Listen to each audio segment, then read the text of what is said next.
हमने ऊन के रेशों के बारे में पढ़ा। ऊन की कटाई कैसे की जाती है, बाद में उसका अभिमार्जन करते हैं, छंटाई कैसे होती है, बर की छंटाई होती है, फिर रंगाई होती है और फिर रीलिंग होती है। रीलिंग मतलब ऊन के धागों को बनाना। अब हम बात करेंगे रेशम के बारे में। रेशम, आपकी मम्मी रेशम की साड़ी पहनती होगी।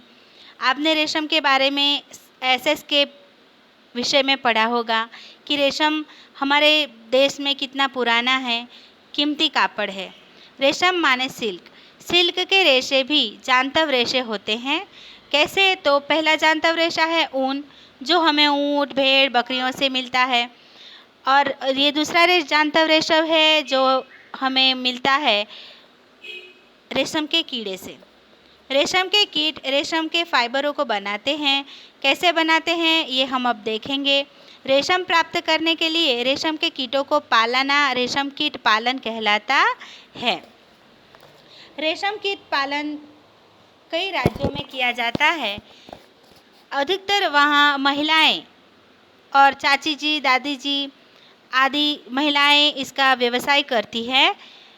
आप अपनी चाची दादी को पूछ सकते हैं। विभिन्न प्रकार के रेशम तथा रेशमी साड़ियों के बारे में जानकारी प्राप्त कीजिए। अगर आपके घर में हो तो मम्मी को पूछिएगा कि क्या हमारे पास सिल्क की प्योर साड़ी है। विभिन्न प्रकार के रेशम को सूचीबद्ध करना है। फिर आपको वो कपड़े अलग अलग करके उसको सूचीबद्ध करना है। इससे पहले कि हम रेशम प्राप्त करने के प्रक्रम पर चर्चा करें, रेशम के कीट के जीवन चक्र के बारे में जानना आवश्यक है। हमें रेशम के कीट के जीवन चक्र के बारे में जानना है। मैंने आपको उसकी तस्वीरें भेजी थी, आपने देखी होगी। क्या आपने सोचा कि मैंने क्या भेजा है? तो सबसे पहले पतंगे होते हैं, वो शहतूत के पत्ते पर अपने अंडे रखते हैं। अंडों में से रेशम के कीट निकलते हैं जिसको डिंभ कहा जाता है। वो थोड़े दिन शहतूत के पत्ते खा कर मोटे हो जाते हैं। फिर उसके बाद वो अपने आप को अपने शरीर से निकले हुए चिकने पदार्थ से, प्रोटीन से अपने आप को ढक लेते हैं। उसको कोकून कहा जाता है। 15-20 दिन तक वो कोकून में रहते हैं। उसके बाद वो कोकून फाड़ के बाहर निकल जाते हैं। वो जो कोकून बनाते हैं उसमें से रेशम निकाला जाता है। तो यह है रेशम के कीड़े का जीवन चक्र, जो आपको मुखपाठ कर लेना है कि कौन सी अवस्था कब आती है। ठीक है, ये आपके बड़े सवालों में पूछा जाता है। अब हम बात करते हैं रेशम कीट का जीवन चक्र। मादा रेशम कीट अंडे देती है जिसने लार्वा निकलते हैं। छोटे छोटे कीड़े निकलते हैं ना, उसको लार्वा बोला जाता है। जो कैटरपिलर इल्ली या रेशम कीट कहलाते हैं। इल्लियाँ निकलती है छोटी छोटी।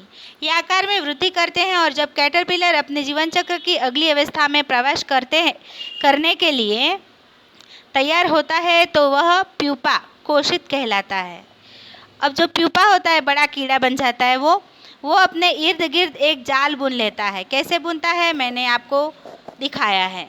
यह जाल उसे अपने स्थान में बने रहने में सहायता करता है। फिर यह अंग्रेजी संख्या 8 के रूप में अपने सिर को एक सिर से दूसरे सिरे तक ले जाता है।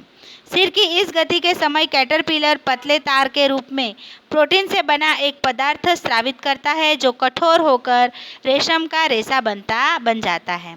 जल्दी ही कैटरपिलर स्वयं को पूरी तरह से रेशम के रेशों से ढक लेता है और प्यूपा बन जाता है। यह आवरण कोकून कहलाता है। यहाँ पर ये तस्वीर देखी गई है, आप उसमें यहाँ पर आवरण देख सकते हैं। ये रहा, ये क्या है? कोकून है। सबसे पहला मादा कैटरपिलर अंडे देती है। अंडे में से इल्लियाँ निकलती है। इल्लियाँ खा पी कर प्यूपा बनता है। प्यूपा अपने आप को इर्द गिर्द जाले में गूंथ देता है जिसे कोकून कहा जाता है। क्या आप कल्पना कर सकते हैं कि रेशम का मृदु रेशा स्टील के तार जितना मजबूत होता है? आपने देखा नहीं होगा, लेकिन ये जो रेशम का कीड़ा अपने आसपास जो कोकून बनाने के लिए जो तार गूंथता है वो स्टील के तार जितना मजबूत होता है। रेशम का धागा रेशम कीट के कोकून से प्राप्त रेशों से तैयार किया जाता है। रेशम कीट अनेक किस्म के होते हैं जो एक दूसरे से काफ़ी अलग दिखाई देते हैं।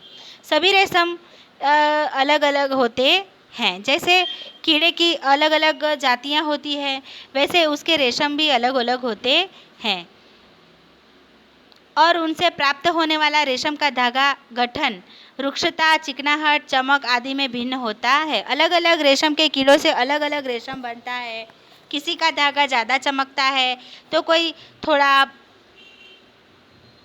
रुक्षता रखता है, तो कोई उसकी चिकनाहट से जाना जाता है। तो अलग अलग रेशम के कीड़ों से अलग अलग प्रकार के धागे निकलते हैं, जैसे टसर रेशम, मूंगा रेशम, कोशा रेशम आदि, है ना।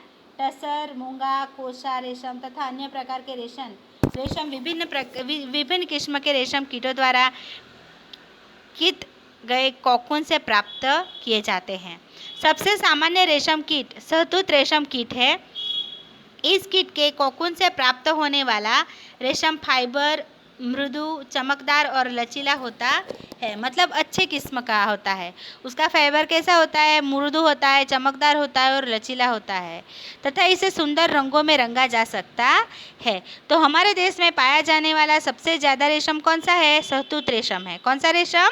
शहतूत रेशम। रेशम कीट पालन अथवा रेशम कीटों का संवर्धन भारत का बहुत प्राचीन व्यवसाय है। आपको पता है कि हमारे देश में अंग्रेजों और दूसरे देश वाले लोग क्यों आए थे?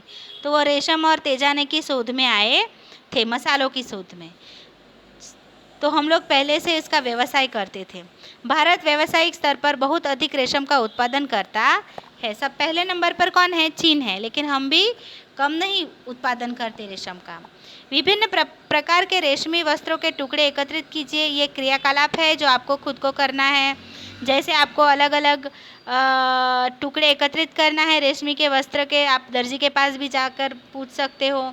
आपको शहतूत रेशम, टसर रेशम, एरी रेशम, मूंगा रेशम आदि की पहचान करना है और उसकी एक स्क्रैप बुक बनानी है। क्रियाकलाप 3.6 में देखिए क्या है। किसी कृत्रिम रेशम और शुद्ध रेशम का एक धागा लीजिए। यहाँ पर हमें देखना है कि हम असली रेशम है या नहीं, वो कैसे पहचान सकते हैं। तो एक कृत्रिम रेशम का धागा लीजिए और एक कुदरती रेशम का धागा लीजिए, उस दोनों को जलाइए। उनमें से कैसी गंध आती है देखिए। आपको क्या पता चलता है? तो यहाँ पर मैं खुद बता देती हूँ। अगर आप बालों को जलाएंगे हमारे, जैसे ऊन को, तो ऐसे उनमें से कैसी बदबू आएगी?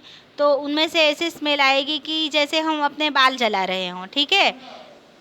लेकिन अगर हम कृत्रिम रेशे जलाएंगे तो वो प्लास्टिक जले ऐसी होती है।